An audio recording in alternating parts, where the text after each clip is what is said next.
नमस्कार दोस्तों, स्वागत है आपका खबर समय पर।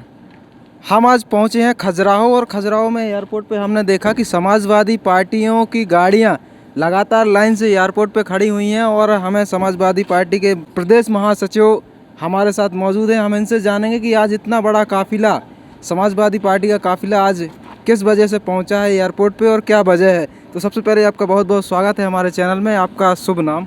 धन्यवाद। मेरा नाम एडवोकेट राम विजय यादव है। मैं समाजवादी पार्टी में प्रदेश महासचिव हूँ युव जनसभा में। आज ये काफिला पहुंचा है खजुराहो एयरपोर्ट पे, क्या वजह है इतना बड़ा काफिला आज पहुंचा है? आज समाजवादी पार्टी के राष्ट्रीय अध्यक्ष माननीय अखिलेश यादव जी का यहाँ रीवा में एक दौरा है। उस कार्यक्रम को संबोधित करने के लिए राष्ट्रीय अध्यक्ष जी आए हुए हैं। खजुराहो एयरपोर्ट से वो हेलीकॉप्टर से रीवा जाएंगे। उसके बाद नाइट स्टे उनका खजुराहो में है। उसी कार्यक्रम के उपलक्ष्य में वो यहाँ खजुराहो आए। अच्छा, छतरपुर ज़िले की जो विधानसभा हैं इनमें इस बार क्या रणनीति है? समाजवादी पार्टी से प्रत्याशी उतारे जाएंगे मैदान में? बिल्कुल निश्चित रूप से समाजवादी पार्टी इस बार 230 सीटों पर अपने प्रत्याशी उतारेगी और बहुत मजबूती से चुनाव लड़ रही है। किन मुद्दों को लेकर चुनाव लड़ा जाएगा? देखिए, मुद्दे तो जनता के सामने स्पष्ट हैं। भारतीय जनता पार्टी की जन विरोधी नीतियों के खिलाफ समाजवादी पार्टी लड़ी है। दलित, शोषित, वंचितों की जो लड़ाई माननीय हमारे नेताजी मुलायम सिंह यादव जी जो लड़ते आ रहे हैं, उन्होंने सभी वर्ग के लोगों को गले लगाने का काम किया है। तो उन्हीं को आदर्श मानकर हम इस पार्टी को आगे बढ़ाने के लिए संकल्पित हैं। आप 2017-18 के विधानसभा चुनाव में इकलौती सीट निकली थी समाजवादी पार्टी की बिजावर विधानसभा क्षेत्र से, लेकिन उसके बाद राजेश बबलू शुक्ला बीजेपी में शामिल हो गए। इस बार जो प्रत्याशी मैदान में उतारे जाएंगे, क्या ऐसा फिर से? नहीं, देखिए, बिल्कुल इस चीज़ का भी ध्यान रखा जाएगा। राष्ट्रीय नेतृत्व तो इसका ध्यान रखेगा। ऐसे प्रत्याशी उतारे जाएंगे जिनमें स्थिरता हो, जो पार्टी के लिए समर्पित हों। इन सभी चीज़ों को ध्यान में रखते हुए प्रत्याशी चिन्हित किए जाएंगे। भारतीय जनता पार्टी पिछले 5 वर्षों में जो कार्य कर रही है, तो क्या सही दिशा में वो जा रहे हैं? बिल्कुल, ये तो आप आम जनता से पूछ सकते हैं। मैं तो नेता हूँ, मैं तो अपोजिशन पार्टी में हूँ। मैं तो उनकी बुराई करूँगा स्वाभाविक रूप से। लेकिन अगर आपको वास्तव में जानना है तो आप जनता से जाके पूछिए, आज गरीब जनता कितनी परेशान है। प्रधानमंत्री, मुख्यमंत्री जितनी योजनाएं बनाते हैं वो जनता तक नहीं पहुंच पाती हैं।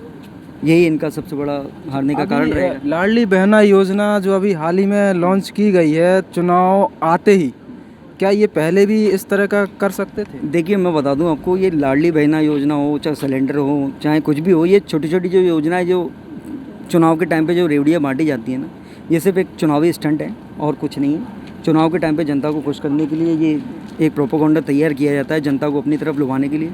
लेकिन जनता अब समझदार हो गई है, वो जान चुकी है कि हमारा भला किस में है। वो अब इन सब चीज़ों से दरकिनार करते हुए अब तीसरे विकल्प के रूप में अब समाजवादी पार्टी को चुनेगी।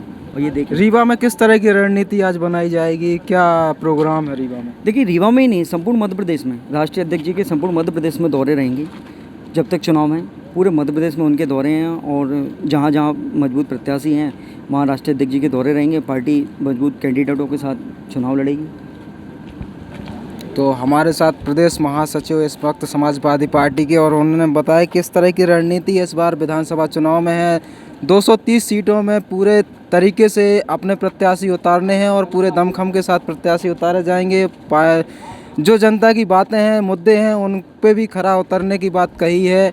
अब देखना तो बाद में बनता है। एक चीज़ और आती है कि प्रत्याशी जब मैदान में उतरते हैं तो तरह तरह के वादे करते हैं।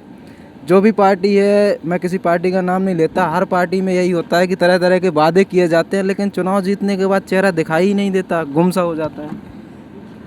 देखिए, वादे की अगर बात करें तो आप तो राष्ट्रीय अध्यक्ष जी को देख लीजिए। हमारे राष्ट्रीय अध्यक्ष जी हैं, उन्होंने जो उत्तर प्रदेश में वादे किए, अगर आपको रोल मॉडल देखना है तो उत्तर प्रदेश में जाके देखिए उन्होंने कितना विकास किया है। चाहे युवाओं के क्षेत्र में हो, महिलाओं के लिए एम्बुलेंस जारी की, युवाओं को लैपटॉप दिए, एक्सप्रेस वे बनाए, तमाम विकास कार्य किए हैं। ऐसे कई विकास कार्य हैं। तो अगर आपको रोल मॉडल देखना है तो आप उत्तर प्रदेश में जाके देखिए राष्ट्रीय अध्यक्ष जी ने कितना अच्छा काम किया है।